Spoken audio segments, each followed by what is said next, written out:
RBYC and CCA, welcome to the Navigators Forum, welcome to Bermuda. I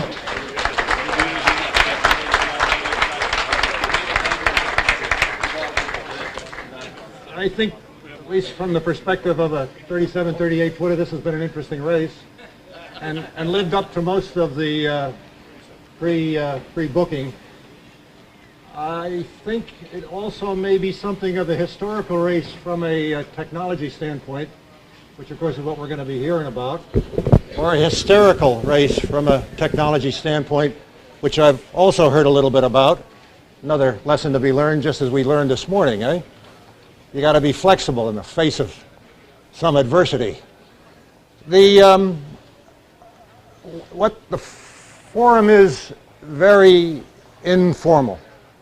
For those of you that have been here in the past, we'd like to hear what you think, and we'd hope that you can respond to some questions from the floor. Wide open, free for all. A group of friends getting together, telling sea stories. This one, though, hopefully will result in something of a CD. We're going to be filming the session.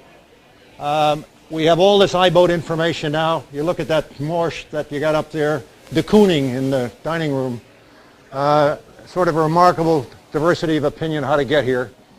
You think you can believe in some diversity given the fleet, but you wouldn't think it would be quite as diverse as it was. So the logic behind all that would be interesting to hear about. From the technology standpoint, at the skipper's meeting I asked about your perceived accuracy of things like the altimeter data. Would sure like to hear a little bit more about that after the fact now. You've got some data to run up against the model and see just how good the model is. Remembering that the beauty of those data is that they have the potential to be all weather. So the concerns that we've had in past years of being able to see the stream, get sea surface temperatures, use those sea surface temperature data to analyze what the stream conditions may be a thing of the past if the altimeter data really works well for us. The weather data.